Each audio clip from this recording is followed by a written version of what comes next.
Hello and welcome everybody to another episode with the Toronto Dog Whisperer. Today we're going to do a couple things. I'm going to give you an update on Bentley over here, and I am going to give you a rundown on how to deal with dogs that have separation anxiety. So before I do that, these guys have been for a really nice long walk, and they're being quite patient, including Bentley, which is fantastic.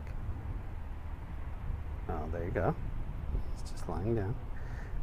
So we're going to let these guys have a bit of a play, and then I will get into today's episode. Okay, go play.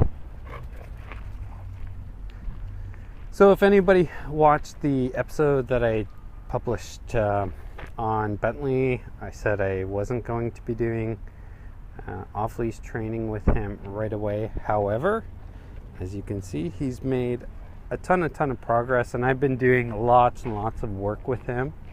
So there's been several small steps that I've taken that I haven't actually recorded. It's really difficult actually for me to record these episodes and do the work with the dogs at the same time. So I do a lot of work with the dogs on their own, and then get them to a certain point, and then I can shoot these types of videos where they're off playing and I can do some commentary. So the first thing I'm going to do is go through a really quick update with Bentley. He's made a ton of progress. It's been a couple days now. I've built up quite a lot of trust with him, built up his self-esteem. We've taken on lots of challenges, both mental and physical, but mostly mental, because his issues are with fear and anxiety. So I've been slowly introducing him to more and more things that he was previously afraid of, and taking him through the process of overcoming those fears. So he's learned to not be afraid so much of all the things that he was afraid of, and you can see he's much more relaxed and playful, which is good. That's what we want to see. So he's making a ton of progress. He still has some pretty bad anxiety, but it's not even a tenth of what it was before. So that's the great thing about dogs, is they move on really quickly. They live in the present. They don't hold on to the past. When they have issues, they don't enjoy it. So if you can show them a different way of being, then they're very receptive to it. I mean, in Bentley's case, he just gets stuck. They get mentally stuck in a rut. And for him, he was stuck with his anxiety and his fears. So they need help. They need somebody to come along and show them a way to get unstuck. So we've met lots of dogs, which is one of the mental challenges that I put him through, and something that he was previously afraid of. Sorry, I'm trying to keep them on camera, but they're moving quite quickly. So he's met lots of dogs. He's confronted a ton of fears, everything from traffic to fire hydrants. He's fine with now. Loud noises, puddles, like you name it. We've gone through a number of those, and with each of those steps, he's progressed. And he gets a little bit more confident each time. So he's getting much better. You can see he's a lot more relaxed and a lot happier. You can see his ears are back and his tail's nice and level with his back, so that is a good indication of a well-balanced dog. So what I was gonna share with you, I know that's just a bit of detail. Obviously there's a ton more that goes into it. I mean, to get him to this point where he's off leash, I went through a number of steps before I got through to this point, so I don't want you guys to think that just one day he's on leash and then the next day he's off leash. I needed to get rid of a lot of his fear and a lot of his anxiety before I got to the point where I could take him off leash. But this is just another part of the process to build trust. Look at that. Hi, Poppy. You coming to say hi?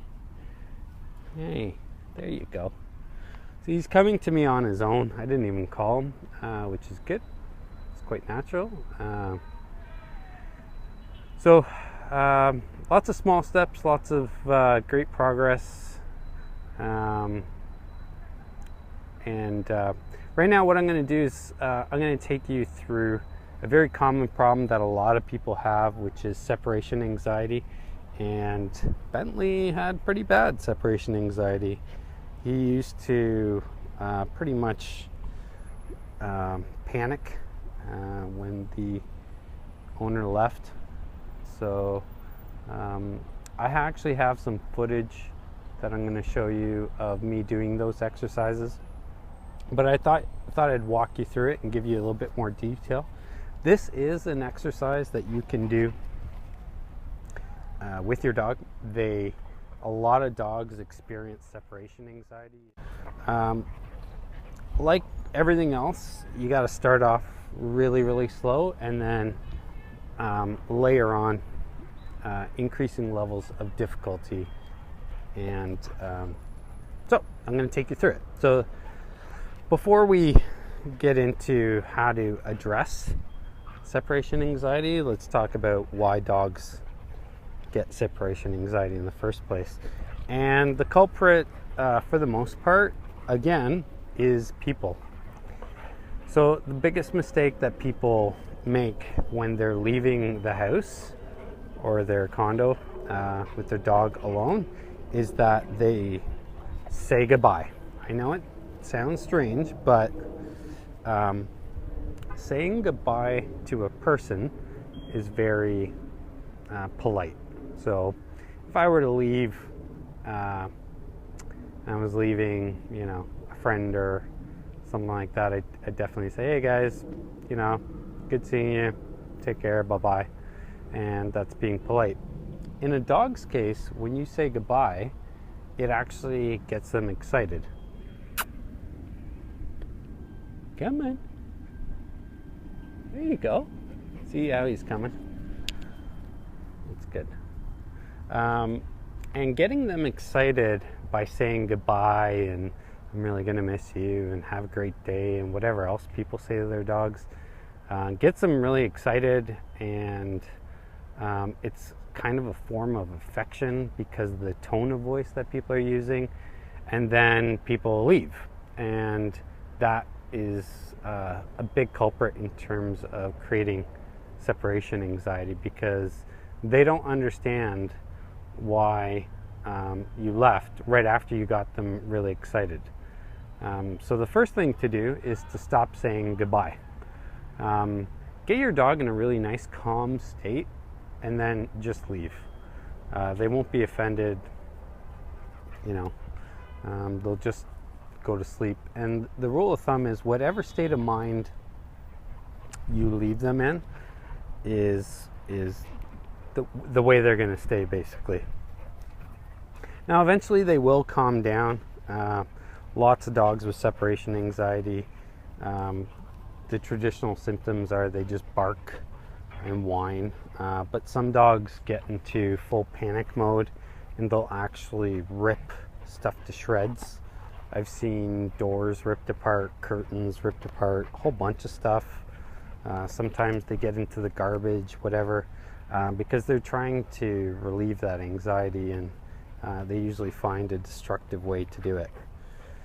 So how do you start to overcome this this process or this condition? So the first thing to do is to set up an exercise where, again, similar to what we did with the car, take an afternoon or morning when you don't have anything else to do, because the first time you go to do an exercise with a dog that has behavioral issues, and I've said this a lot of times, but the first time you do it is the most difficult, and it is the longest period of time. So it's going to take a lot of time. So you need to, before you start the exercise, you need to have plenty of time to complete it. So take your dog for a nice long walk. I always say that, but it's really important, especially if you're leaving in the morning for work. They've been sleeping all night, so they have a massive amount of energy. So if you don't allow them the opportunity to exercise, they're going to have all that pent-up energy.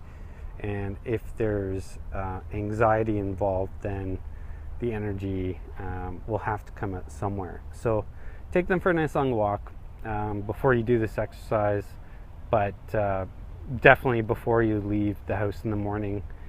If you have to wake up a little bit earlier, maybe 20 minutes earlier than you normally do, I definitely recommend it. So first step is to get them nice and calm, and then if they have a crate, it's a good idea to get them in the crate and come. Hi there. There you go. Mostly saying hi to little dog. Anyway, get them nice and calm in the crate.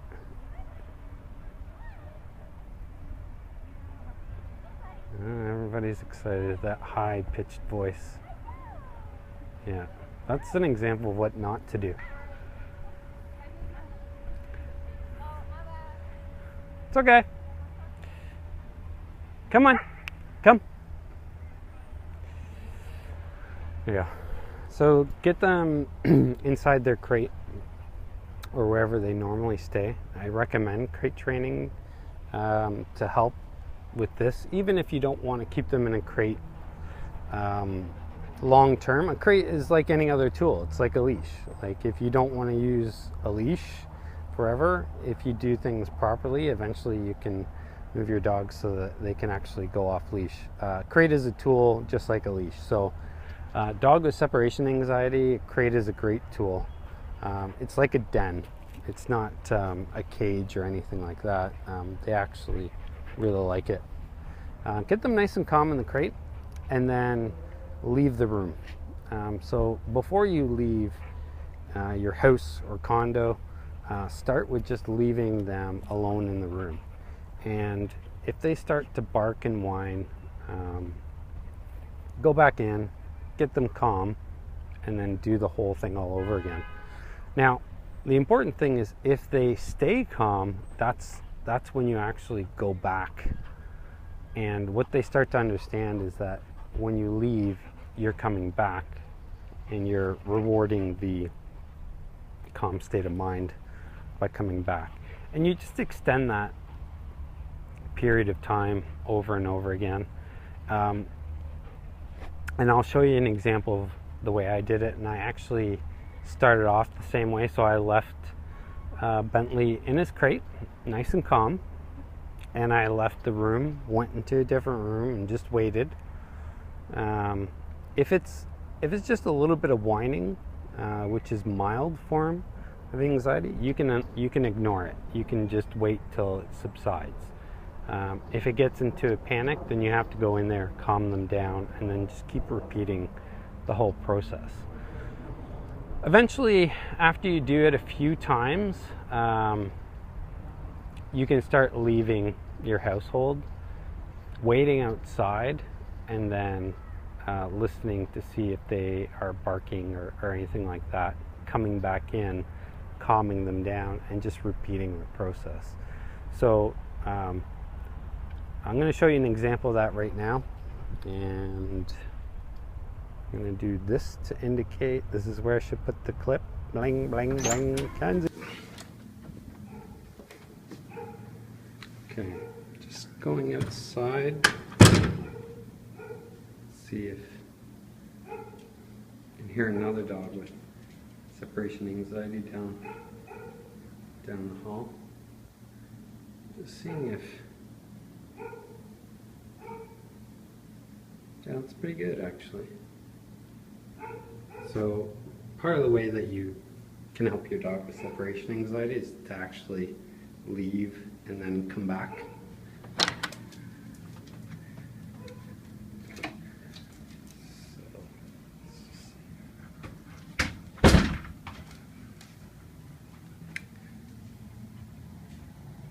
There you go, it's pretty good. Pretty good, pup. So I'm just going to try it again. So he's just in his crate right now. Crates are actually a really good tool for helping with separation anxiety. So we're going to leave again and see if he starts to bark or whine.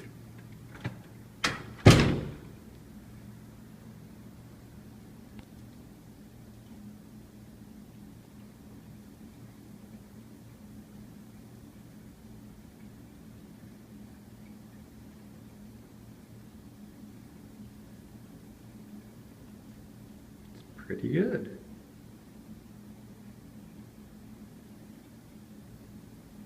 It's definitely a good sign.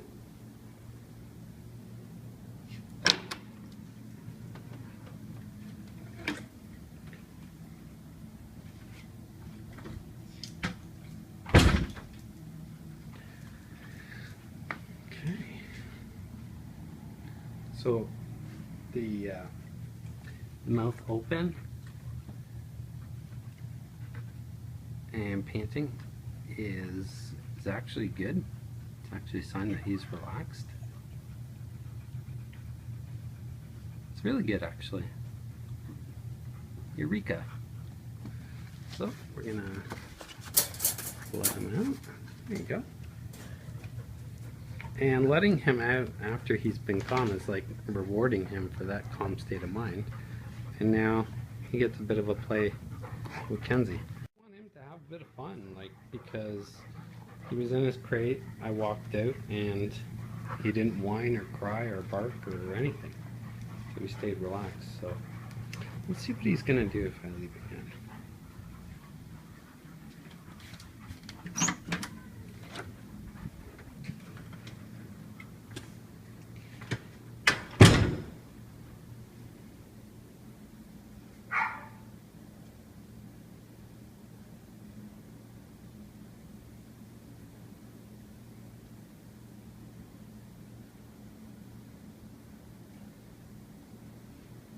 Okay, pretty good.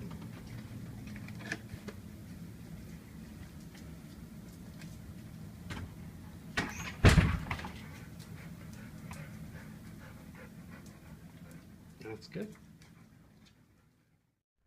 Okay guys, now that you've had a look and you kind of get the gist of the way to go about doing it. So if you're having trouble with these types of exercises, especially if you have an anxious, nervous dog, then you should definitely seek out the advice of a professional. Hey, hey, hey, come here. Sit down. Good boy. Down. Good boy.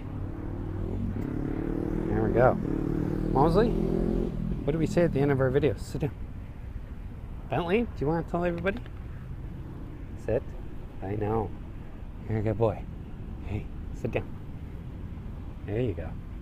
Until next time, Kenzie, Bentley, and Mosley all say, if you love your dog, take them for a walk. Until next time, have a good one.